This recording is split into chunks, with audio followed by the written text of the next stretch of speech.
Hola, ¿qué tal, queridos amigos y hermanos? Es un gusto el saludarles en este día. Feliz día para ustedes, que el Señor pueda bendecirles.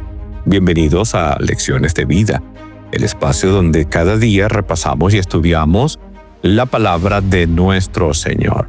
Bien, recuerden que llegamos a ustedes gracias a la bendición de Dios y con el apoyo de nuestros hermanos de la Iglesia Adventista del Séptimo Día.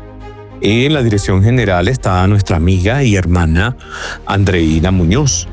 Y en el control técnico, nuestro amigo y hermano Alan Tovar. Y quien les habla, un servidor, su amigo y hermano Dani Zambrano. Bienvenidos a Lecciones de Vida. Somos Vida 104.1 FM.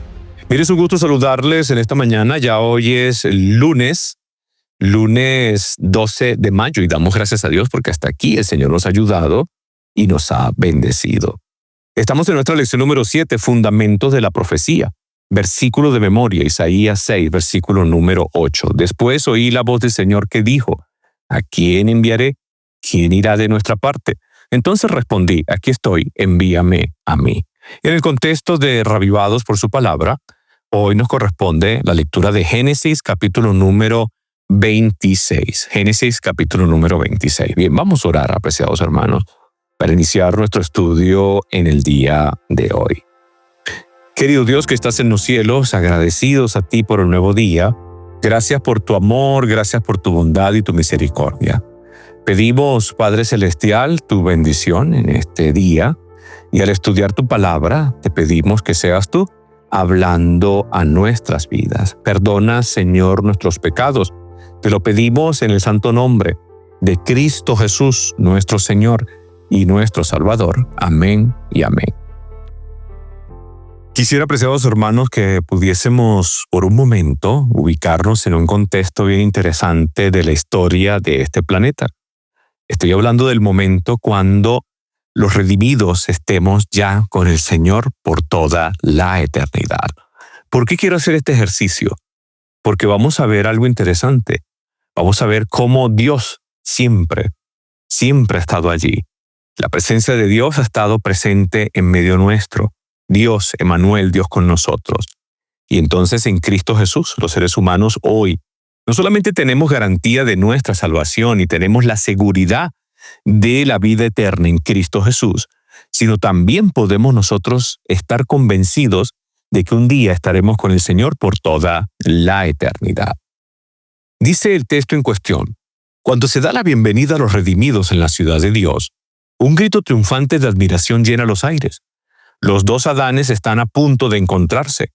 Al distinguir Adán las cruentas señales de los clavos, no se echa en los brazos de su Señor, sino que se posterna humildemente a sus pies exclamando: digno, digno es el Cordero que fue inmolado. El Salvador lo levanta con ternura y le invita a contemplar nuevamente la morada edénica de la cual ha estado desterrado por tanto tiempo. Después de su expulsión del Edén, la vida de Adán en la tierra estuvo llena de pesar. Cada hoja marchita, cada víctima ofrecida en sacrificio, cada ajamiento en el hermoso aspecto de la naturaleza, cada mancha en la pureza del hombre le volvían a recordar su pecado. Terrible fue la agonía del remordimiento cuando notó que aumentaba la iniquidad y que en contestación a sus advertencias se le tachaba de ser el mismo causa del pecado. Se arrepintió sinceramente de su pecado y confió en los méritos del Salvador prometido, y murió en la esperanza de la resurrección. El Hijo de Dios reparó la culpa y caída del hombre, y ahora, merced a la obra de la propiciación, Adán es restablecido a su primitiva soberanía. Transportado de dicha, contempló los árboles que hicieron una vez su delicia, los mismos árboles cuyos frutos recogieron en los días de su inocencia y dicha. Ve las vides que sus propias manos cultivaron, las mismas flores que se gozaban en cuidar en otros tiempos. Su espíritu abarcaba toda la escena. Comprende que esto es en verdad el Edén restaurado y que es mucho más hermoso ahora que cuando él fue expulsado. El Salvador, ahora ve este punto, el Salvador le lleva al árbol de la vida, toma su fruto glorioso y se lo ofrece para comer. Adán mira en torno suyo y nota una multitud de los redimidos de su familia que se encuentran en el paraíso de Dios. Entonces arroja su brillante corona a los pies de Jesús y cayendo sobre su pecho abraza al Redentor. Toca luego el arpa de oro y por las bóvedas del cielo repercute el canto triunfal. Digno, digno, digno es el cordero que fue inmolado y volvió a vivir. La familia de Adán repite los acordes y arroja sus coronas a los pies del Salvador, inclinándose ante él en adoración. Y esta cita nos muestra a nosotros aspectos importantes de lo que va a ocurrir cuando Dios restaure todas las cosas y establezca el reino eterno de Cristo Jesús.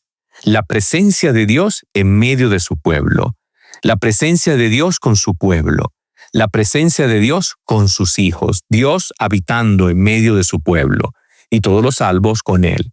Ahora, ¿qué pasó en el huerto del Edén? Porque aquí estamos hablando acerca de cómo Dios entonces restaura todo a como era al principio. Pero ¿qué pasó en el huerto del Edén después del pecado de Adán y Eva? ¿Será que Dios se apartó? ¿Será que Dios los dejó allí? ¿Será que Dios retiró su presencia? Y a esto le voy a agregar otra pregunta más. ¿Por qué la lección de hoy lleva como título Los dos querubines? ¿Qué nos está tratando de mostrar? ¿Qué debemos aprender hoy en este día? Para comprender mejor la lección, apreciados hermanos, vamos a ubicarnos entonces en el contexto de Génesis capítulo número 3. Génesis capítulo número 3. Y vamos a leer, usted conoce todo el contexto, aquí aparece el capítulo donde se habla de la desobediencia del hombre, de la caída del ser humano. Después de la caída del ser humano, después que se dan cuenta que ellos dos, vamos a leer el 10, y él respondió, oí tu voz en el huerto y tuve miedo porque estaba desnudo y me escondí. Ahí aparece una palabra bien interesante y es necesario que nosotros podamos ir entendiendo. En Génesis 2:25 se nos dice que ellos estaban desnudos. Pero fíjense que ahora cuando vamos entonces al capítulo número 3, del libro de Génesis, y ahí podemos leer los versículos número 7, entonces fueron abiertos los ojos de ambos y conocieron que estaban desnudos. Entonces cosieron hojas de higuera y se hicieron delantales. Y el versículo 10 dice, y él respondió, oí tu voz en el huerto y tuve miedo porque estaba desnudo y me escondí. Pareciera que no debería existir ninguna contradicción, porque en ambos casos estaban desnudos. ¿Por qué en Génesis 2, capítulo número 25, por qué entonces cuando Dios los cree estaban desnudos, ellos no se avergonzaban? ¿Por qué ahora sí se avergüenza? No solamente es por el asunto del pecado, sino también debemos de entender el contexto que allí se nos está presentando. Fíjense, en Génesis 2:25, para la palabra desnudo, allí aparece el término hebreo Aarón. Aarón. Y Aarón habla de que Adán no estaba completamente vestido o no estaba vestido de manera normal. ¿Sí ve el punto? Es decir, Adán no estaba del todo desnudo físicamente, algo le cubría. Por eso es que usted puede ver en el Espíritu de Profecía cuando la señora Elena White habla y dice que ellos estaban vestidos con un manto de luz, con unas vestiduras de luz.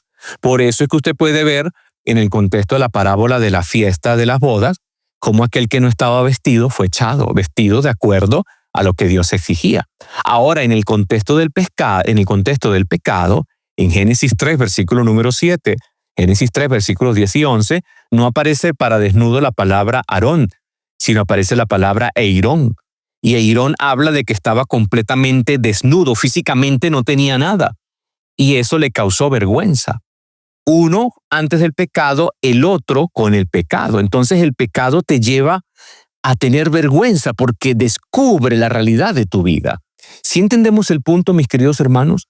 Entonces, en ese contexto, Dios promete salvación para los seres humanos. Dios promete salvación para el hombre caído. Y Dios entonces lo primero que les dice a ellos es que les va a enviar un Salvador. Como lo dice el versículo número 15, usted lo entiende. Y pondré enemistad entre ti y la mujer y entre tu simiente y la simiente suya. Esta te herirá en la cabeza y tú le herirás el calcañar. Y todos los teólogos concuerdan que ese texto nos habla de Cristo Jesús y su obra en la cruz del Calvario. Pero no queda allí. Dios no se retira. Ahora mire lo que pasa. Bueno, recuerde que Dios los vistió. Génesis 3:21 habla de que Dios hizo al hombre y a su mujer túnicas de piel y los vistió. Pero no fue que Dios chasqueó los dedos y hizo algo allí así como que, bueno, vamos a darle pieles. No. Cuando usted va, apreciados hermanos, al libro del Apocalipsis, cuando usted va al libro del Apocalipsis, usted se consigue con el hecho de que Cristo Jesús, Apocalipsis 3, versículo número 18, déjeme buscarlo, Apocalipsis 13, perdón, Apocalipsis, vamos a ubicarlo rápidamente, Apocalipsis capítulo número 13, y allí podemos ver nosotros entonces en el versículo número 8, ¿sí? Apocalipsis 13, 8, y dice, y lo adoraron todos los moradores de la tierra, cuyos nombres no estaban escritos en el libro de la vida del Cordero que fue inmolado desde el principio del mundo.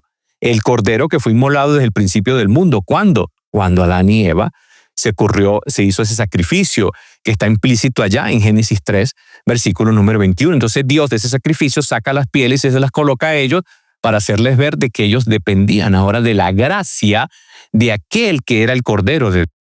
Por eso Pedro, en Primera de Pedro 1, versículos número 19 y 20, dice lo siguiente, sino con la sangre preciosa de Cristo, como de un cordero sin mancha y sin contaminación, ya destinado desde antes de la fundación del mundo, escuche o lea, ya destinado desde antes de la fundación del mundo, pero manifestado en los postreros tiempos. Entonces Cristo Jesús es ese cordero de Dios que fue sacrificado para que el hombre pudiera encontrar salvación y pudiera encontrar también vida eterna. Pero no todo quedó allí. No todo quedó allí. Cuando entonces usted va y revisa muy bien el libro de Génesis, usted ve que Dios hace algo adicional. No solamente lo hizo sacrificio, los vistió y los dejó. No, ahora vea lo que dice el versículo número 22 en adelante. Dice, y dijo Jehová Dios, he aquí el hombre es como uno de nosotros, sabiendo el bien y el mal. Ahora pues que no alargue su mano y tome también del árbol de la vida y coma y viva para siempre. Fíjense que Dios ahora tiene que hacer algo porque ahora Adán y Eva tienen un conocimiento y quizás el texto hace alusión de que ellos no lo sabían manejar. Es decir, ahora ellos aprendieron el conocimiento del bien y del mal de una manera fuera del contexto que Dios quería. Aunque la idea detrás de esta frase es difícil de entender, tal vez más bien haya que notar como un sarcasmo, ¿sí? En relación con la promesa vacía de que Satanás les dijo a ellos, ustedes van a llegar a ser como dioses, pero no lo fueron nunca. O tal vez la idea se centra en un mayor conocimiento del hombre, aunque en un sentido malo. Ahora tiene por experiencia el conocimiento del mal y Dios iba a hacer algo. Fíjense que Dios no lo destruye, Dios no lo mata, Dios no acaba con él, no, Dios le da otra oportunidad, ya vimos todo el contexto.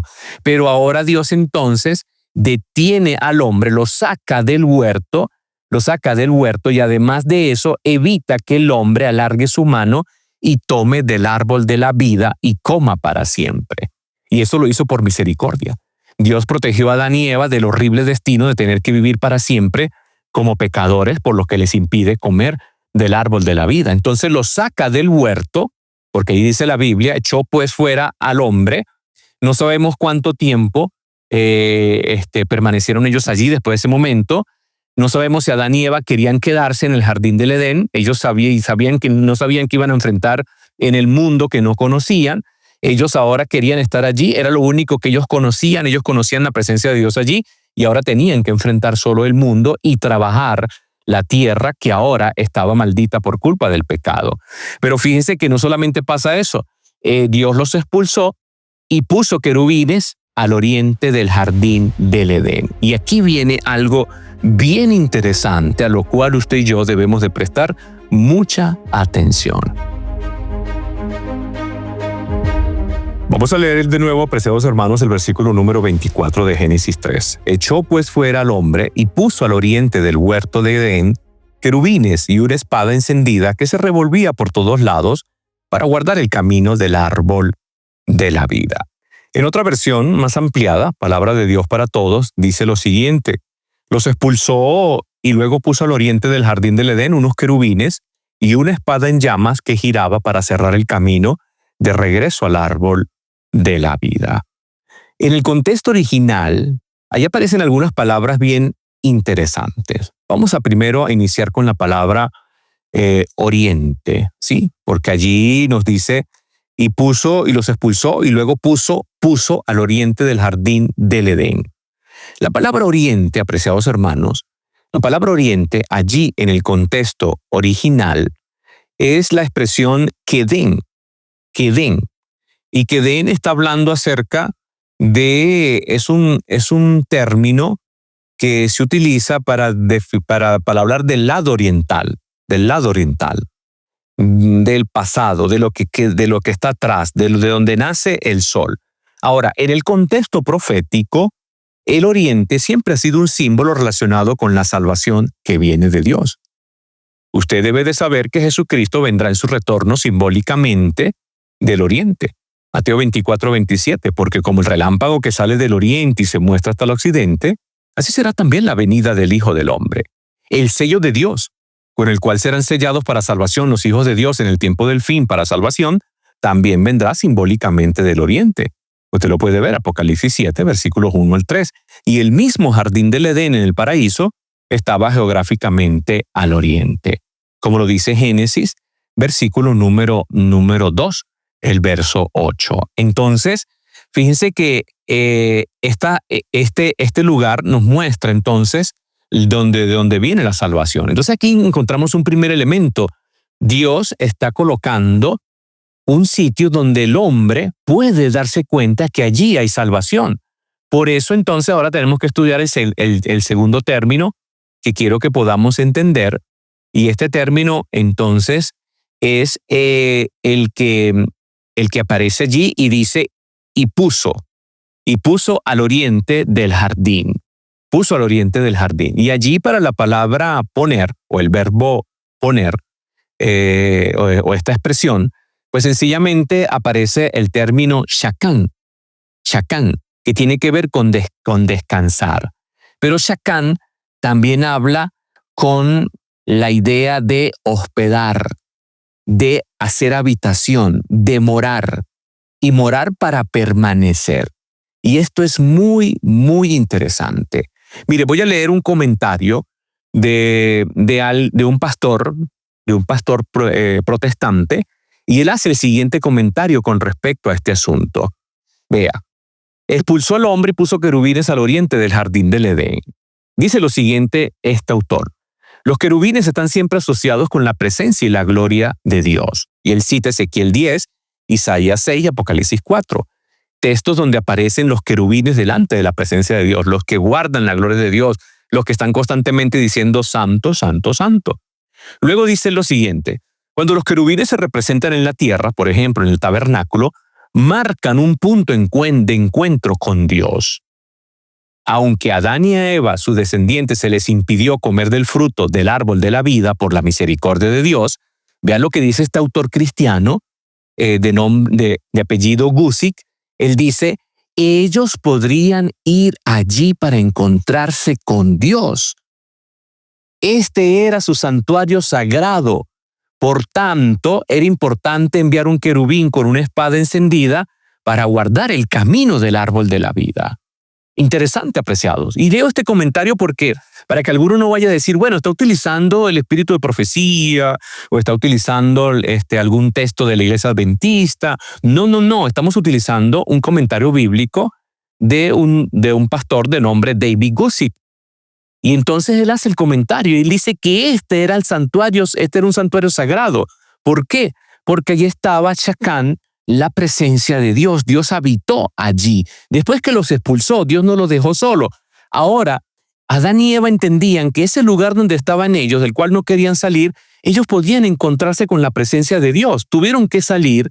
Dios les da la oportunidad de volver a llegar, pero no pueden entrar ahora, pero sí pueden acercarse, porque sabían que ese era el lugar donde ellos podían hacer sacrificio y encontrarse con el Señor. Pero ¿qué es lo que hace el Señor? El Señor no los destruye, pero les impide el acceso al árbol de la vida. Porque si no, imagínense un pecador viviendo 1000, 2000 y hasta 3000 años. Imagínense ese problema tan serio. Ahora, con todo esto ya podemos entonces entender un poco más porque la lección lleva como nombre los dos querubines. Pero permítame entonces leerles ahora algo muchísimo más interesante para entonces poder entender y comprender todo este asunto. Entonces, al expulsar a Adán y a Eva del Edén y al enviarlos a ganarse la vida con el sudor de su frente, Dios realizó lo que debe haber sido para él, tanto como para Adán, un triste deber. Aún después de haber trasladado las selvas primitivas, siempre habría una lucha, de haber talado, las selvas primitivas, siempre ha habido una lucha perpetua contra las malezas, contra los insectos y los animales salvajes. Y ahora Adán tenía que enfrentarse contra todas esas cosas. Entonces Dios coloca querubines. Y la Biblia siempre cuando habla de querubines está hablando de la presencia de Dios. Estos personajes o estos seres angelicales están allí cerca del trono de Dios. Ezequiel 9:3 así lo afirma, Ezequiel 10:4 también así lo afirma, Salmo 99:1. Ahora, fíjense que en el contexto del tabernáculo terrenal, estos querubines estaban en las cortinas que separaban el lugar santo del lugar santísimo. Y luego más tarde fueron esculpidos en las paredes y las puertas del templo, como lo dice Primera de Reyes 6, 29, 32 y 35. Lo cierto del caso es que estos cuidaban la entrada al trono de Dios, al Shakán de Dios, a la presencia de Dios allí.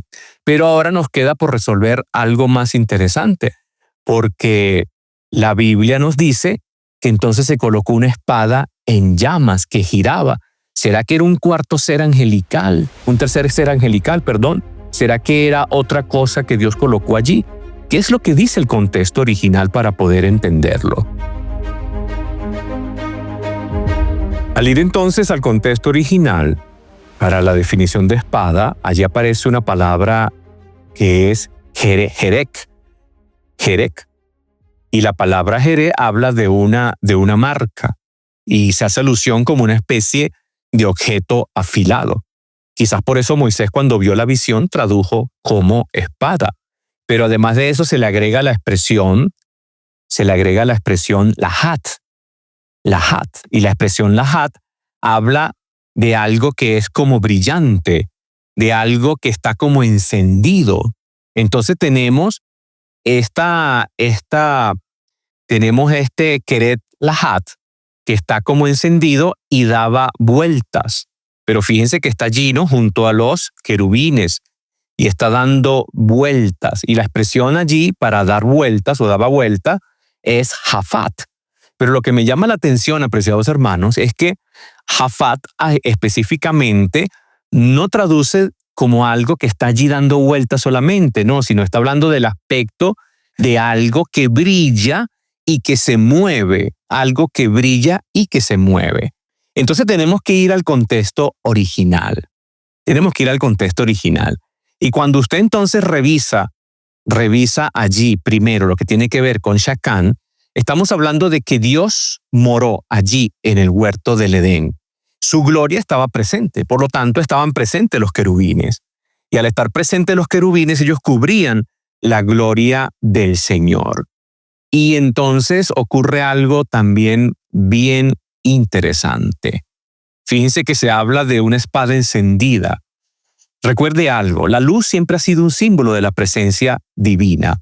Entonces, como tal, la Shekinah, la gloria de Dios, aparecía entre los dos querubines, uno a cada lado del propiciatorio que cubría el arca del pacto en el lugar santísimo, como usted lo puede ver en el contexto del santuario terrenal. Ahora, estamos hablando de algo que se movía y fulguraba. La traducción no es exacta. Más bien la traducción dice que era un fulgor de una espada, pero no sigue siendo exacta, no sigue siendo literal, porque no había ninguna espada que estuviera allí cuidando la entrada del Edén. Más bien lo que está hablando, como les dije hace un momento, voy a volver a recordarles la palabra, es del jafak. Algo, apreciados hermanos, que estaba allí que era muy brillante. Entonces, si están los dos querubines y está el Shakán de Dios, la Shekinah de Dios allí presente, ¿de qué es lo que estamos hablando? Entonces estamos hablando de la gloria de Dios. Y la gloria de Dios se movía intensamente, era algo brillante que estaba allí. Entonces, allí también se utiliza el contexto de que se revolvía por todos lados. Es decir, ese movimiento que hacía ese jafat, está hablando de la presencia literalmente de Dios. Su gloria estaba presente allí y lo cubría todo. Entonces, más que parecer una espada que giraba sola sobre sí mismo, estamos hablando acerca de la luz radiante del Señor, porque la gloria de Dios, el chacán de Dios, la chequiná de Dios, la manifestación de la presencia divina estaba allí. Estaba allí. Y por eso Adán y Eva entonces se acercaban para adorar al Señor. Y fíjense que no es una idea de un servidor, no es una idea que pueda decir, no, esto es una idea propia de la iglesia. No, no, no. Fíjense que es una traducción que dan incluso los teólogos, en este caso como David Guzy, que no tiene nada que ver con la iglesia adventista, pero que está mostrando que ese era un lugar donde Adán y Eva iban a adorar después que salieron del huerto del Edén. Interesante. Y esto nos muestra entonces a nosotros, apreciados hermanos, que Dios desea que usted y yo nos acerquemos a Cristo para poder entonces encontrar salvación y en poder encontrar vida para nosotros y tener esperanza de vida eterna. Solo en Cristo Jesús podemos nosotros acceder al trono de la gracia, y cuando Cristo restaure todas las cosas, que se instaure el reino eterno, volveremos de nuevo a la presencia del Señor, como Adán y Eva en el principio en el jardín del Edén. Entonces, creo que ahora sí podemos entender lo que dice el autor en el segundo párrafo del día de hoy de estudio. Dice, el huerto del Edén permaneció en la tierra mucho tiempo después que el hombre fuera expulsado de sus agradables senderos. Durante mucho tiempo después se le permitió a la raza caída contemplar de lejos el hogar de la inocencia, cuya entrada estaba vedada por los vigilantes ángeles. En la puerta del paraíso, custodiada por querubines, se revelaba la gloria divina. Allí iban Adán y sus hijos a adorar. Allí renovaban sus votos de obediencia a aquella ley cuya transgresión los había arrojado del Edén. Pero en la restitución final, cuando haya un cielo nuevo y una tierra nueva, será restaurado y más gloriosamente embellecido que al principio. Entonces creo que queda claro. La lección para hoy nos está mostrando es que Dios está allí. Y el Señor desea que nosotros, por los méritos santos de Cristo Jesús, por su gracia redentiva, podamos acercarnos a Él, podamos acercarnos al trono de la gracia, podamos acercarnos, apreciados hermanos, al trono de Dios para poder hallar oportuno socorro a nuestras vidas. Si usted sigue hurgando más en el trono allí, en el jardín del Edén, usted puede conseguir muchísimos más elementos. Hay 2 ríos que fluyen, el jardín del Edén. Esto apuntaba al agua de la vida, y esto también ocurre en Apocalipsis 22:2. Del trono de Dios fluye un río. También habían piedras preciosas, y esto usted lo puede comparar con Ezequiel 1:26, que nos habla de todo lo que él vio allí en el trono de Dios. Adán y Eva fueron expulsados literalmente de la presencia del Señor. Ahora no podían acceder, ahora tenían entonces que confiar en los méritos santos de Cristo Jesús para poder hallar salvación. Hoy en día nosotros podemos descansar y confiar en los méritos santos de aquel que vive, que murió en la cruz del Calvario, pero vive y reina por los siglos de los siglos. Y fíjense lo maravilloso de todo esto. El fundamento de nuestra vida, el fundamento de todo lo que somos y todo lo que podemos tener, sencillamente radica en Cristo Jesús. Meditemos en estas cosas y acerquémonos al trono de la gracia para hallar pronta salvación para nuestras vidas. Que el Señor le bendiga. Feliz día para usted.